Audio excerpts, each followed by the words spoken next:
Hello! Good evening po sa ating lahat. Narito na naman si Len para sa ating ika-29th day ng ating sharing ng devotion video. At syempre, pahinga na po ng inyong lingkod. And thanks God para sa pahinga. Bago ang lahat, huwag natin kakalimutan ang mag-pray. So, Ama namin Diyos na makapangyarihan sa lahat muli, nagpapasalamat po kami Panginoon dahil sa pagsama niyo sa amin lagi sa bawat araw Panginoon. Sa pagod man or kasiyahan Panginoon, o pagpapahinga, Panginoon, alam namin na lagi namin kayong kasama, Panginoon. At di nyo kami iniiwan ni pinapabayaan man.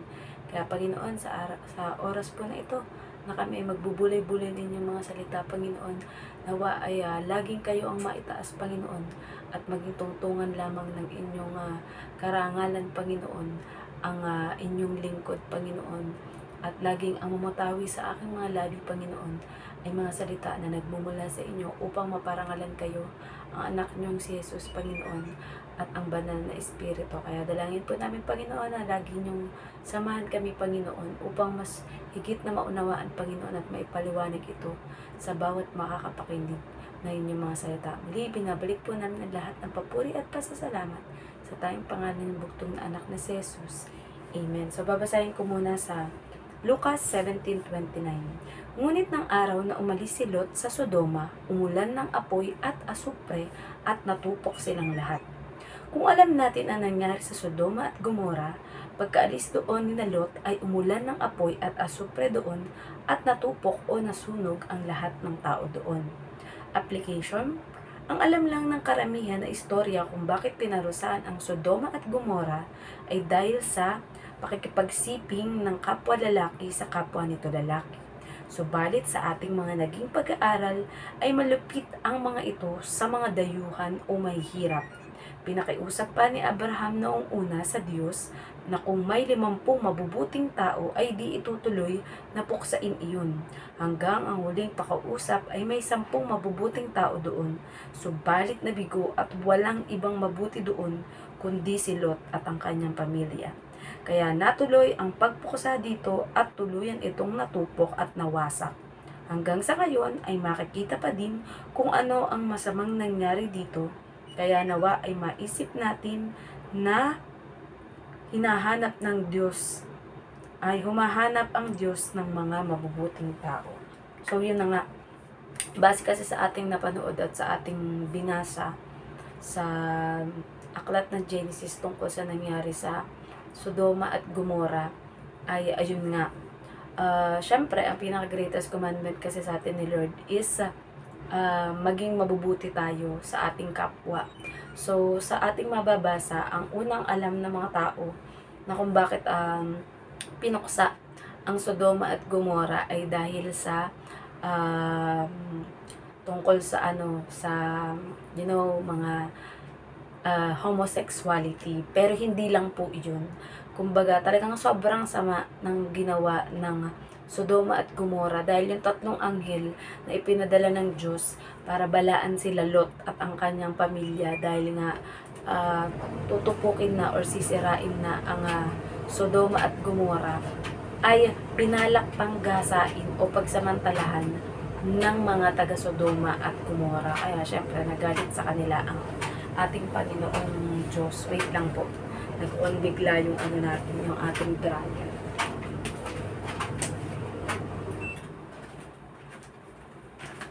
So, ayun, I'm back. Minsan may ganyan talaga. Biglang nag-on kasi na-i-post ko lang. But anyway, ayun nga po.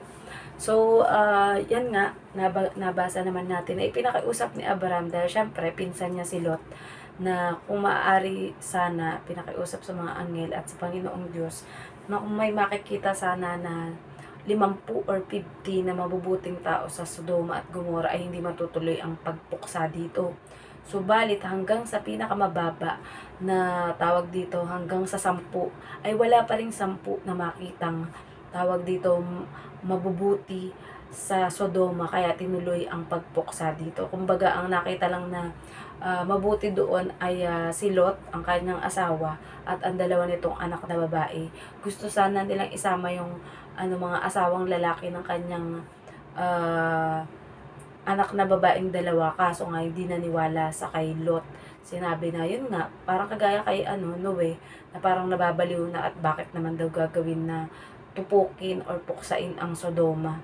So, ayun, syempre, ang pinaka-greatest commandment kasi sa atin ng ating Panginoong Diyos is huwag kayong magkakaroon ng mahalin natin ang ating Panginoong Diyos ng buong puso, ng buong isip at buong kaluluwa. Sa Sodoma, sobrang dami ng ginagawa nilang mga Diyos-Diyosan, tapos masyadong pinapahalagaan yung tungkol sa mga kayamanan, tungkol sa mga bagay na mga makamundo na ginagawa. So, sa ating sarili, dapat ay observe natin na ano ba yung mga ugali natin na pwedeng makapinsala or makasakit sa atin, di ba? At sa mga mahal natin sa buhay. Yun nga, kagaya ng ipinatotoo ko or sinabi ko kahapon or kagabi sa ating devotion na kung sa ating sarili or sa ating puso at buhay ay meron tayong mga unforgiveness, mga galit, inggit, paninibugho sa ating kapwa, ay dapat iwaksi na natin iyon dahil 'di ba hangga't maaari nga ay sikapin natin na tayo ay maging Jesusness or magaya natin ang halimbawa na iniwan ng ating Panginoong Yesus dito sa mundo, bilang yun yung maging batayan natin para tayo ay maging mabuting tao. And syempre, pinakaunang-una sa lahat ay tanggapin natin ang ating Panginoong Yesus bilang Diyos at tagapagligtas. Dahil wala namang ibang paraan para maligtas tayo. Hindi natin kayang iligtas ang sarili natin. Hindi din tayo kayang iligtas ng kahit sinong pwedeng magpanggap na wala silang kasalanan at wala silang bahid dungis. Pero, basta galing sa binhi ni Adan at tao na ipinagbuntis ng ina niya na mula sa binhi ng kanyang nanay at tatay, ibig sabihin, makasalanan pa rin tayo. Kumbaga, matutubos lang tayo sa ating kasalanan kung tatanggapin natin ang ating Panginoong Yesus bilang Diyos at tagapagligtas. Dahil kumbaga, kung makikita ng Diyos na si Jesus ang nasa sa iyo, ay kasama ka sa maliligtas at mabibigyan ng buhay na walang hanggan. Subalit, nakasaad din po yan sa mabuting balita, Biblia, na kung sino ang mag-reject o hindi tumanggap sa ating Panginoong Yesus bilang Diyos at tagapagligtas, ay wala silang buhay na walang hanggan. At syempre, hindi naman na nila masasabi kung sakaling mamatay sila or tayo, ay kung saan tayo mapupunta sa kabilang buhay, di ba? Dahil iiwanan natin ang ating physical na katawan at ang lilipad lamang or ang kukunin lamang ay ang ating espiritu na inihinga ng ating Diyos mula nang likhain ang tao. So, nasa sayo ang choice, kapatid, kung anong gusto mong piliin. Dahil kung ako sa'yo, kung pipiliin mo ang buhay dito sa mundo kaysa sa ating Panginoong Yesus o sa ating Panginoong Diyos, lugi ka. Kasi hindi mo alam kung anong pwede mangyari sa'yo, di ba? Yung kagaya nga dun sa naging example sa Bible na may isang mayaman na nag-impok siya na nag-impok na napakaraming kayamanan niya. Tapos sabi niya, sige, pwede na ako magpahinga kasi plano ko magpapagawa pa ako ng isang kamali, tapos doon ko pa ilalagay lahat ng kayamanan ko para pwede na akong mag-enjoy sa buhay ko.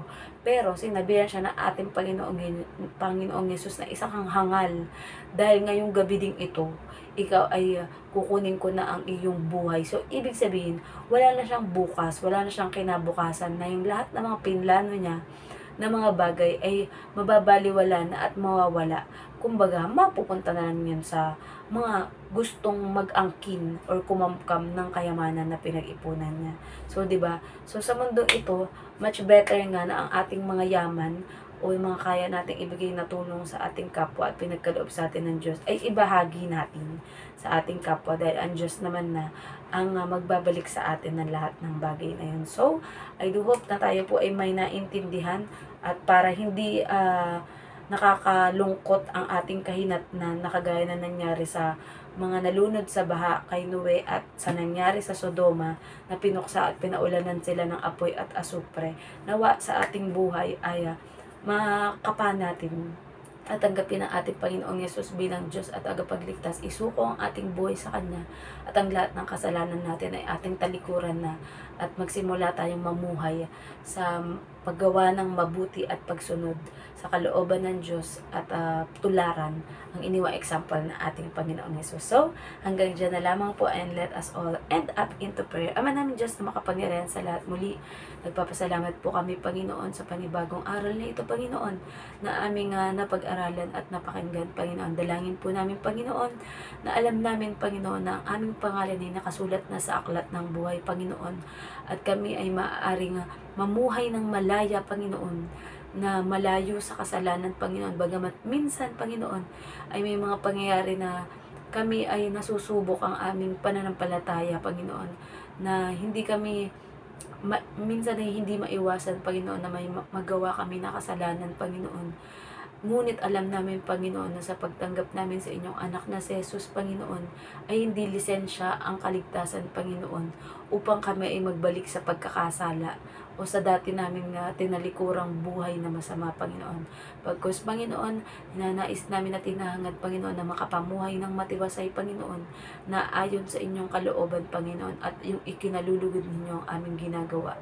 Gaya na lamang, Panginoon, ng pagbabahagi na ito sa aming kapwa ng tungkol sa inyong anak na si Jesus at sa kanyang tinapos na gawa sa krus upang tubusin ng lahat ng tao, Panginoon. At alam po namin, Panginoon, na ang lahat ng aming mga panalangin sa pinansyal, sa physical, sa emotional, at sa spiritual, Panginoon, at sa anumang pang mga bagay na maaari naming ma-imagine or maaari naming hilingin sa inyo, Panginoon.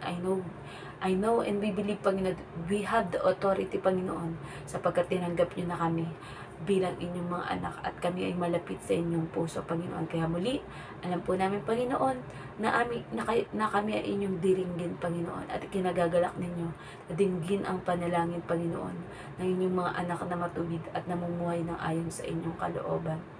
Muli, binabalik po namin lahat ng papuri at pasasalamat sa tayong panganay bugtong na anak na si Jesus. Amen. Good night po, and God bless us all.